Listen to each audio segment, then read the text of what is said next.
Let's see. Airman arrested for lying during a homicide investigation. I'm curious as to he's the person that killed someone, or if he's lying for someone, or he knows the person that did it, and he's just like, nah, I, I ain't seen him since kindergarten.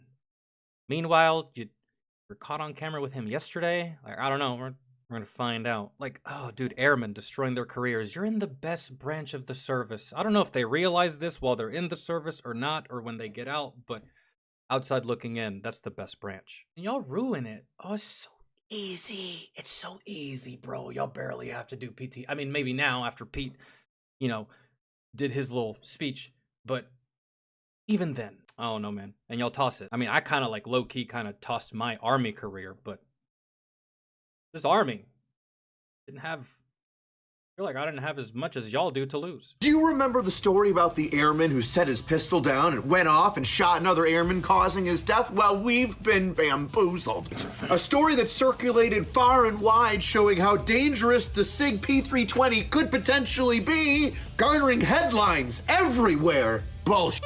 And from all these lies and I remember, I didn't see the video, but I remember seeing thumbnails. There was a guy that did a video on it. Moist Critical did a video on it. I'm sure Brennan Herrera did a video on it.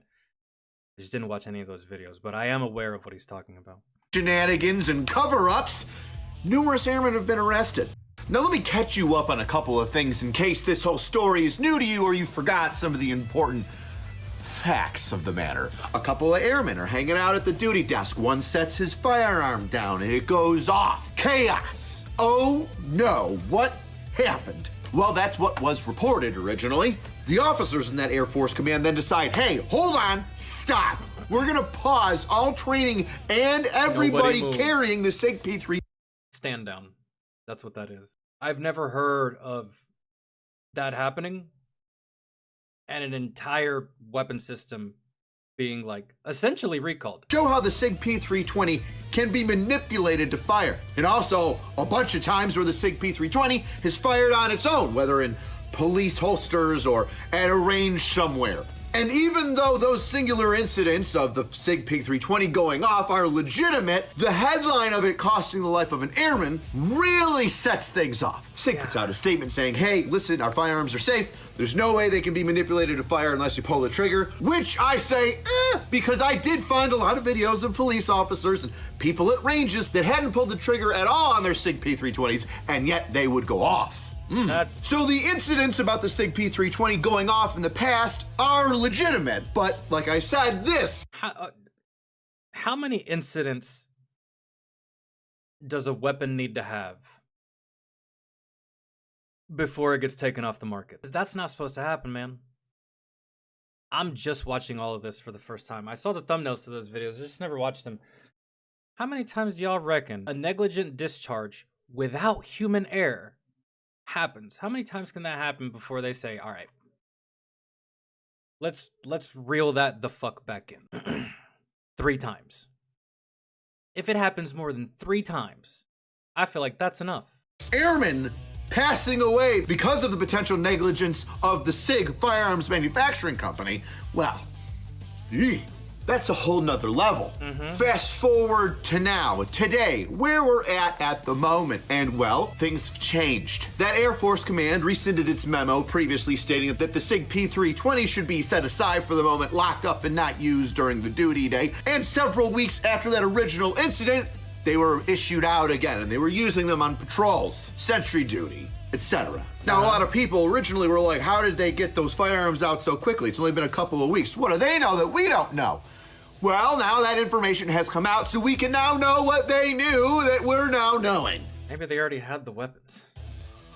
2, count them, 1, 2 airmen have been arrested for giving false statements. Oh, that's not good. And if you don't know what that means that 2 airmen, those 2 airmen that got in trouble, lied. They lied about something. Somebody said, hey, this is an official inquiry, tell us what really happened, and then they lied. Great, what happened to integrity? Yeah. Oh, dude. You think perjury is bad? Well, it's not perjury, but bro, lying like this on an official inquiry in the midst of an investigation, it might as well be fucking perjury.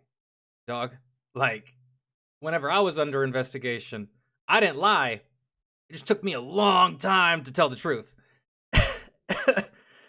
I talked in circles with those fucking interrogators for hours. You don't lie, man, at no point. And I feel like it's worse in the military. It is. You perjure yourself in civilian court, you're just gonna piss off that judge. You're at the mercy of him. Here, you're at the mercy of JAG. And JAG does not fuck around, I can tell you firsthand. Well, Airman Levon and Airman White Allen, well, they were on their duty day, doing their normal things, sitting down, BSing with their firearms on their sides, until Airman Allen thought it would be a fun thing to pull out his firearm and point it at his battle buddy and be like, until pow, it went off and shot him. Wow, that seems fairly different from the story that we originally. Has there been any reports of these firearms going off inside the armory, inside the arms room? Because if there's not, it seems to me like these things go off on accident, just based simply off of fucking motion. At least that's what it seems. A lot of the times that I've seen it go off, it was in someone's hand. They were in the active process of holding it, and it's moving. They're moving it, all that stuff. I only saw a few cases where it fired inside the holster. That one cop, and then another clip. I don't know. Seems strange, but it just goes back to the old adage, guys. Do not aim a weapon. It's something that you don't intend on destroying. I don't care if there's nothing in the chamber. I don't care if there's not a magazine in it. Oh, and that's something they teach you. I mean, but how often? It's just negligence to the highest order, really, for the most part. He knows this, but fuck games. Got about Airman Allen throwing his pistol down in his duty belt onto that pretty much says it. Airmen acting like Marines. The desk and then it going off randomly and shooting Airman Levon. And I quote, Marcus White Allen had pointed the gun at Lovin's chest in a joking manner. White Allen, after the shooting allegedly, urged the two surviving airmen to lie about what happened. You completely fucked yourself, man, so hard, because there's already a problem with these firearms, which it gives you some leeway, man. These firearms are defective.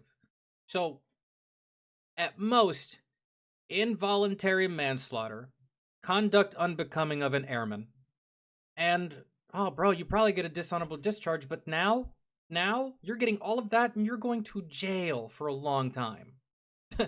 Multiple years, fool.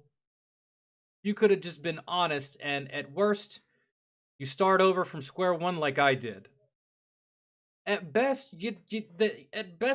they say that the fucking firearms gotta go. Look what happened. This guy's an idiot, but still, this can't happen.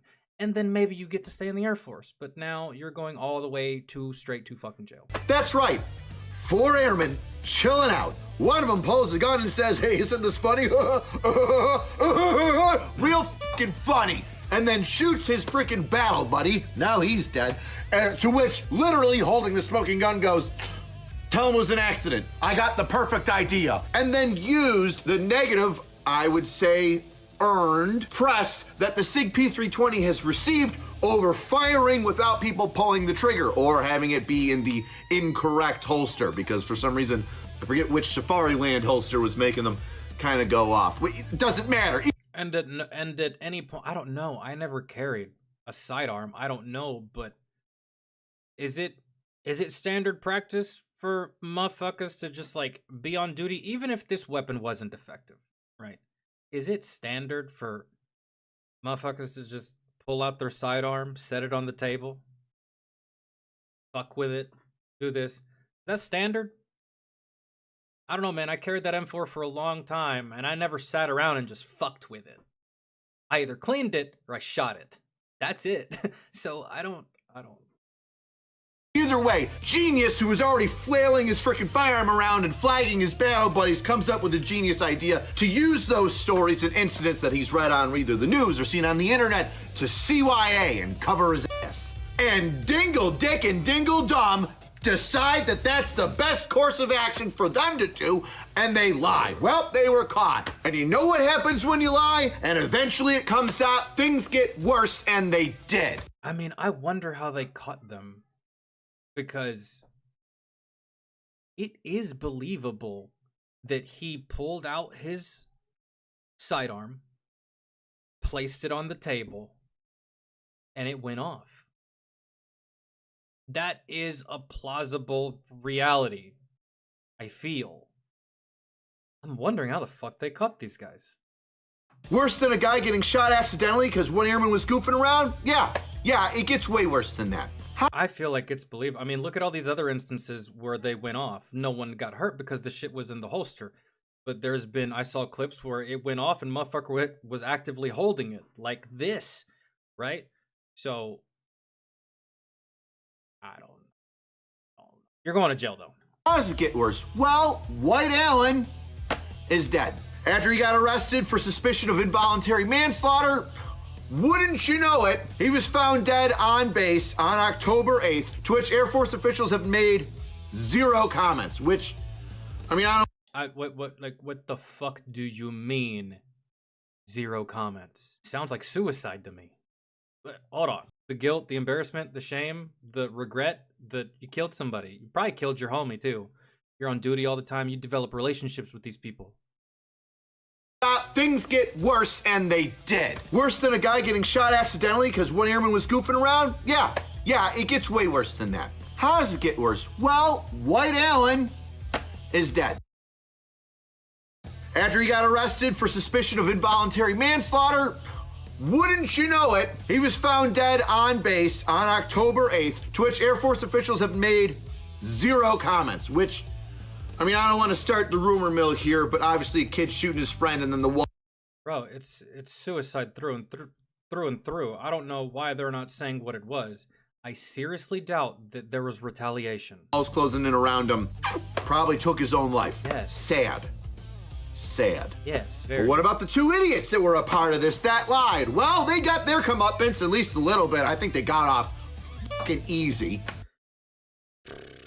Oh God, y'all are fucking lucky. Jesus Christ, I don't know how y'all get off easy. That's crazy. Someone died and you lied about it. How do y'all get off easy? Sarbot Vegeta over here, lying on fucking documents about a gosh dang homicide. He got 30 days confinement and a $1,500 fine. Wow. That's... Homicide. He got 30 days... and a forfeiture of $1,500, while Rodriguez was sentenced to 10 days in confinement, 15 days restriction to base, and forfeiture of $500. Both also received administrative demotions. The punishment they got is the punishment, kind of the damn same, is the punishment that my driver of my vehicle, when I got court-martialed my second deployment, my driver of... I was not the only one that got in trouble. When I tell you guys these stories, that's what it seems like, right? No, I was not the only one that got in trouble there. I just got the worst punishment. My best friend, Joe, he was my driver at the time. And because of some actions that he took, this was his punishment. He got demoted from E4 to E3. He didn't get put in jail, but he did get fined, I think to the tune of that much. And because we were deployed, there is no such thing as restriction. You can't leave that fucking base by yourself anyways. Why would you want to? That was pretty much his punishment. A couple of people actually got this punishment. They got fined a lot of money for damages that we caused. Whatever. Country shit, and y'all are worried about $400 worth of fucking property damage. Wow, you got off fucking easy. Yeah. Making false statements about a death of an airman? Are you fucking kidding me? Yeah. And Matthew Rodriguez, #2 airman in this dipshit lie bonanza, got 15 days confinement and a $500 fine. Talk about getting off fucking scot-free. Now, both of them were demoted, hopefully to E1, but like it fucking matters, there are probably like E2s, E3s, E4s. They'll get the rank back in like the next 2 years. Yeah, but they will. What the fuck? Because you make E4 automatically after 2 years in the service. You don't have to work all that hard to get E4. If you're a flat out piece of shit, you'll never see it. But like those are far and few between. But yeah, getting to E4 is easy. It's getting over the hump of E4 that actually takes effort. And then everything past that is actually a lot of work. Here's the story. Tell them that I slammed my duty belt on the desk and it went off. And Rodriguez says that White Allen told him to tell emergency responders that White Allen's holster went off, according to his new, potentially not lying statement. What a... Yeah, I see how y'all got caught now. I mean, I could see where some people, maybe even me, would believe you given the news of this firearm and all the negative attention that it's received and all of the negligent discharges that it's had. But y'all stories were fucky from the very beginning. Y'all stories were shaky. Y'all were probably nervous too. Y'all were probably showing telltale signs of lying and shit. I took those interrogators through multiple rounds. They got so pissed off with me that they left me in that interrogation room by myself, no food, no water for like 5 hours. Just to try and break me. But y'all fucking, damn. Fucking tragedy. Be hung by their fucking toes upside down until they go fucking numb and fall off, and you repeat until they got clubfoot. Everybody knows the Navy's NCIS. Fucking gay. How often are they thrown under the bus? Oh, they're not telling us anything. They're probably incompetent. We got 2 airmen lying to you about what they fucking saw. Idiots. Best way to support the channel is get yourself a shirt. POB. You can give that to one of your friends. This was a very morbid story, actually, but because of Angry Cops' energetic commentary, and hopefully mine, it wasn't that depressing. Homie accidentally kills his buddy and then takes his own life. Well, allegedly. We don't know. They haven't given information, but let's see what the comment section is thinking, because I don't feel like I'm too far off, and neither is Angry Cops. How the fuck is being directly involved in the cover-up of a wrongful death not grounds for dishonorable discharge? Yeah. That's not a very good battle buddy, is it? And imagine if one of you, it would have been better if all of you would have came forward, but imagine if just one of you is like, nah, fuck that. I'm telling. Because, dude, there's no shame in being a snitch in that situation. That whole snitch shit, that's for the streets, okay? I see a crime and the police ask me, I'm not gonna fuck myself. I'm gonna be like, you fucking shot him right there. What is wrong with y'all? But I get it. I get it, in a way. You're in the military. You're part of a brotherhood. Y'all have each other's backs. If you're gonna die for one another, you damn sure bet you're gonna lie for one another. I completely get it. However, had y'all all come forward at the very beginning with the fucking truth, it's one person dead and not 2, and maybe y'all all get to stay in.